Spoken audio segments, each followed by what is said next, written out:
You lied to us. You brought this destruction upon our homes. Get out of here now! Get out! Leave this place! This man, he brought us the tools we needed to fix the irrigation. He has helped everyone in the village so much. Yes, he has our thanks. The rumor didn't arrive like a storm. It crept in quietly like a whisper carried by the wind. At first, it was nothing more than a glance that lingered too long, a conversation that stopped the moment Jack walked by, a subtle shift in tone, in the way people spoke to him. Jack noticed it. Of course he did. A man who once survived the brutal world of business could easily sense when something was wrong. But this felt different, colder, more personal. It began at the construction site of the community center. The sun stood high above the mountains, casting a harsh light over the half-finished building. Workers moved back and forth, carrying materials, mixing cement, continuing the project Jack had poured his remaining resources into. Jack stood nearby, reviewing a small notebook, tracking expenses carefully. Every single cost mattered now. Every decision had weight. "Hey, Jack!" a voice called out behind him. He turned.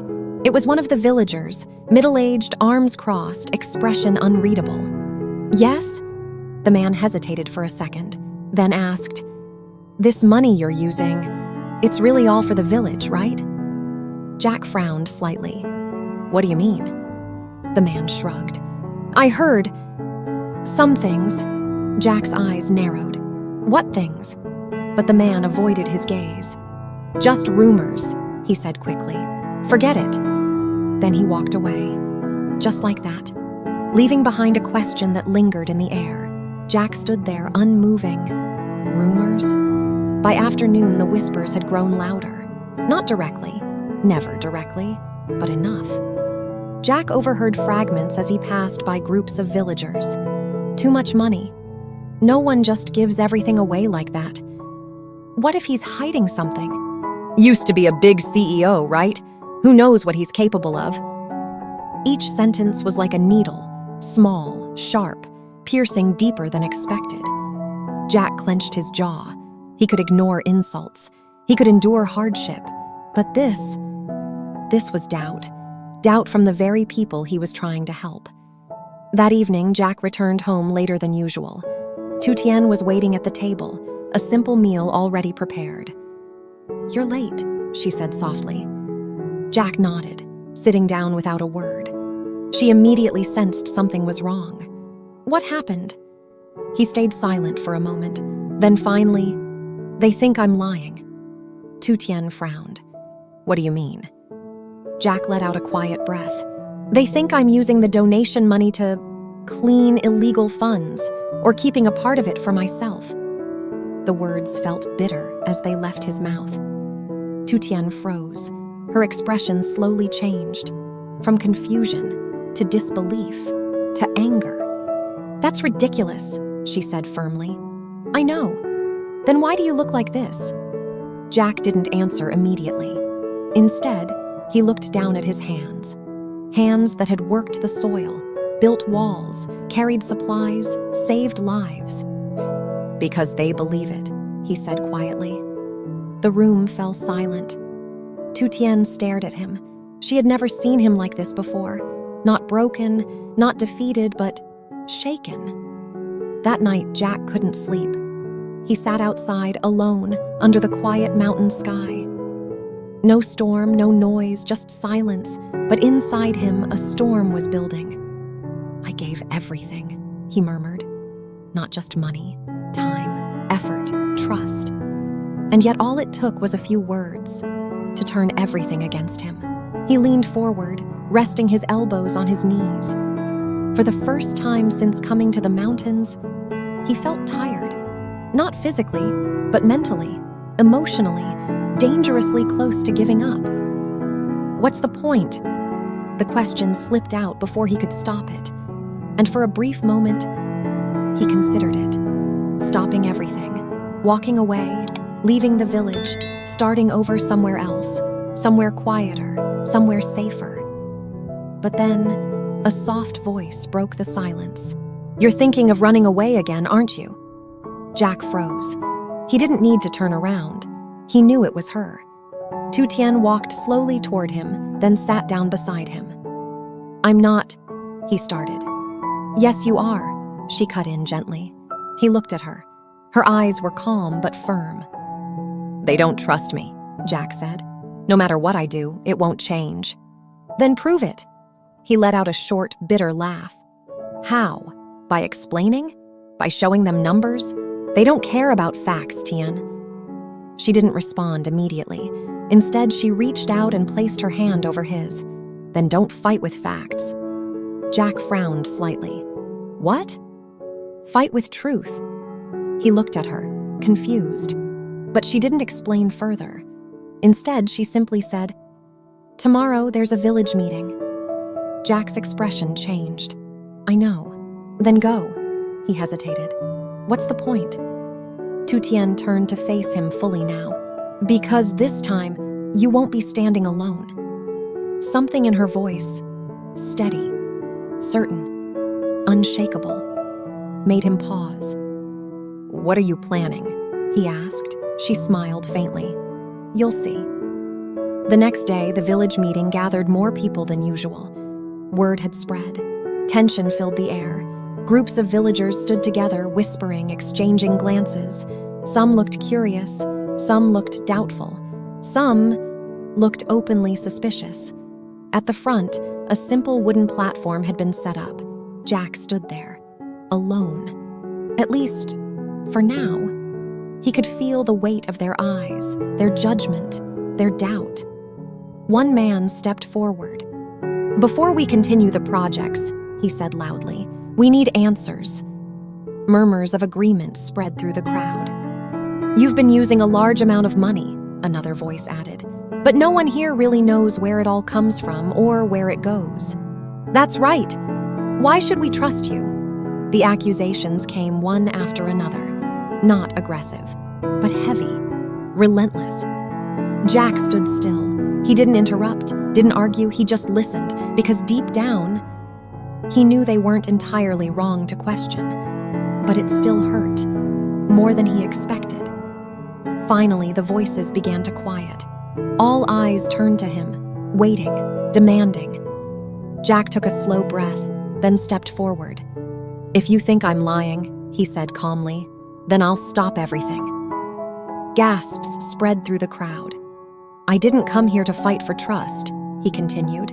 "I came here to help, but if my help causes doubt instead of support, then maybe it's better I walk away." The words landed heavily, too heavily, because they weren't just a defense, they were a decision. And for a moment, silence took over completely. Then suddenly, a voice rang out from behind. "Then I won't let you leave." Jack froze and slowly turned around. Tu Tien stepped forward. Her presence alone shifted the entire atmosphere. Her eyes were no longer soft. They were burning, with something fierce, something unyielding. She walked past Jack and stood in front of the entire village. "If anyone has the right to question him," she said, her voice clear and strong, "then I have the right to answer." The crowd fell silent, because this time, the real confrontation was just beginning. The air felt heavier the moment Tu Tien stepped forward. Not because she raised her voice, but because she didn't. There was no hesitation in her eyes, no fear, only certainty. Jack stood behind her, stunned. He had faced boardrooms filled with powerful investors, hostile negotiations, and ruthless competitors. But at this moment, watching her stand there alone in front of the entire village, he felt something entirely different. Pride, and something deeper. Fear, because this wasn't a battle he could fight for her. The villagers exchanged glances, some confused, some curious, some still doubtful. An older man crossed his arms. "Then speak," he said, "if you can prove he's innocent." Tu Tien took a slow breath, then looked around, meeting every pair of eyes she could. "You want to know where his money comes from?" she began. Her voice was calm, clear. "But before that, I want to tell you where he came from." A slight ripple moved through the crowd. Jack's eyes widened slightly. Tien, but she didn't turn back. She kept going. He didn't come here as a rich man. Her voice grew stronger. He came here with nothing. She pointed toward the small mountain road in the distance. He arrived on an old motorbike. No money, no luggage, no power, nothing. Murmurs began to spread. Some people looked at Jack, surprised. He stood in front of my house, she continued, soaked from the rain, and told me he had lost everything. Her voice softened for a brief second. But what he didn't tell you is what happened after that. Jack felt his chest tighten. Tu Tien, but she stepped forward again. And that very night, she said, her voice trembling slightly now, a storm destroyed our entire garden. Gasps, this time louder. Everything we had to survive, gone. She looked down for a moment, then back up. And the next morning, he didn't run. Her eyes locked onto the crowd. He didn't complain. He didn't blame anyone. He went out there and rebuilt everything with his own hands. The image was vivid, too vivid. Some villagers began to shift uncomfortably because they remembered. They had seen it, but they had forgotten. He went to the market, she continued, carrying what little we had, only to be cheated, mocked, and pushed around. Her voice tightened. He rode through the storm, almost lost his life on that mountain road, and still came back with a smile. Jack closed his eyes briefly. That day, that moment, it all came rushing back. And when we finally started to earn something, she paused. Her voice dropped. He gave it all away. Silence, heavy, unavoidable. To save an old man in this village. Now the crowd stirred. People looked at each other. They knew that story, but they never connected it to him. We didn't have food for days after that, she said. Her voice cracked. But he never regretted it. A tear rolled down her cheek. He never once said it was a mistake. The silence now was different. Not tense, not suspicious, but ashamed. Tu Tien wiped her tears quickly, then straightened. And now, you stand here, she said, her voice rising, and question him?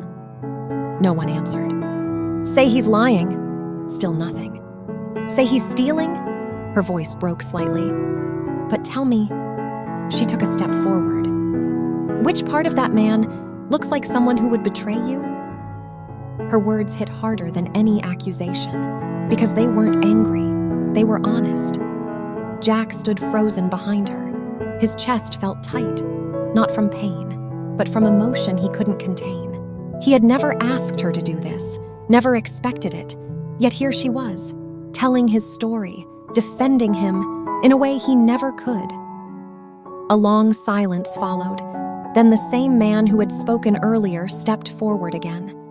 But this time, his posture had changed. His voice was lower. We didn't know. No one interrupted him. No one argued. Another villager spoke. We saw what he did, but we didn't think, and we believed the rumors too easily, someone else added quietly. One by one. The tension dissolved, replaced by something else. Regret. The older man looked at Jack directly now. This village has been hurt before, he said. We've been lied to, used, forgotten. He paused. That's why we doubted you.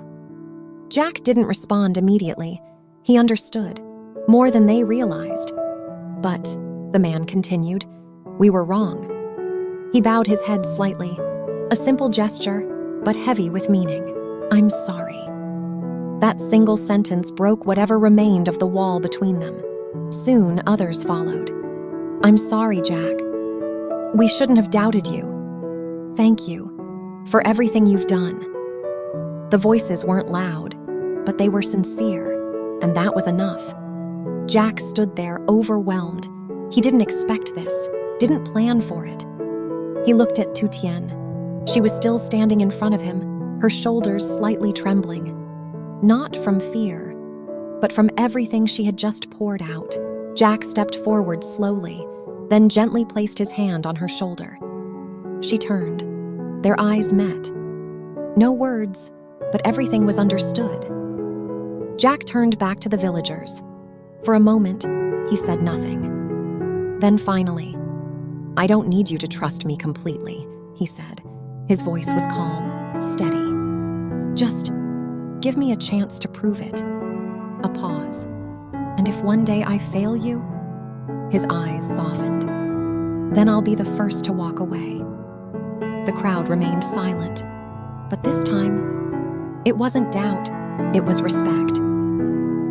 Later that evening, as the sun began to set behind the mountains, the village slowly returned to its usual rhythm. But something had changed, something invisible, yet undeniable. Trust had begun to grow. Back at the small wooden house, Jack and Tu Tien sat quietly outside. The sky was painted in shades of orange and gold. Neither of them spoke for a while. Then Jack finally said, "You didn't have to do that." Tu Tien smiled faintly. "I know." He looked at her. "Then why did you?" She leaned her head gently against his shoulder. "Because you wouldn't." Jack let out a soft breath. "That's not true." "It is," she said gently. "You would have just walked away." He didn't deny it, because deep down, she was right. A quiet breeze passed through, carrying the scent of earth and distant trees. Jack looked out at the mountains, then down at his hands, then back at her. "Thank you." She didn't respond, just held his hand a little tighter. Far away, beyond the peaceful mountains, inside a dimly lit room in the city, a man sat in front of a phone, listening. A faint smile formed on his lips. "So," he murmured, "they chose to trust you." He leaned back slowly. "Interesting." His fingers tapped lightly on the table. "Let's see how long that trust lasts." The screen in front of him flickered, displaying images of the village, of Jack, of everything. The game was far from over. Back in the mountains, Jack closed his eyes, unaware. For now, there was peace, but just beneath it, something darker was quietly waiting.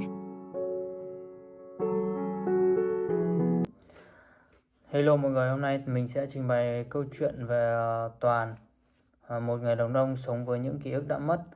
Khi anh dần dần xây dựng cuộc sống của mình thông qua những công việc thường nhật giản dị và sự chăm sóc thầm lặng của những người xung quanh. Dưới mắt theo dõi của một bà lão, Toàn đã bắt đầu thấy vững vàng trở lại. Dù câu hỏi về quá khứ vẫn tiếp tục làm anh trăn trở. Trung tâm của sự bối rối ấy là Tử Diễm, một cô gái trẻ tốt bụng và tận tâm, người mà sự ấm áp gần gũi của cô khơi gợi những tia sáng le lói của những ký ức bị lãng quên. Mặc dù anh không thể nhớ mình đã yêu cô ấy như thế nào, nhưng sự hiện diện của cô mang lại cho sự an ủi, hy vọng và khát khao lớn lao, muốn tìm lại cho con người mình trước đây. Qua công việc chung, những cuộc trò chuyện nhẹ nhàng, những khoảnh khắc bình dị tràn đầy ấm áp, Toàn nhận ra rằng sự chữa lành không phải là lúc nào cũng đến từ việc nhớ lại mọi thứ cùng một lúc, mà đến từ việc sống và yêu thương, tin tưởng những người luôn ở bên cạnh anh khi anh thấy lạc lõng nhất.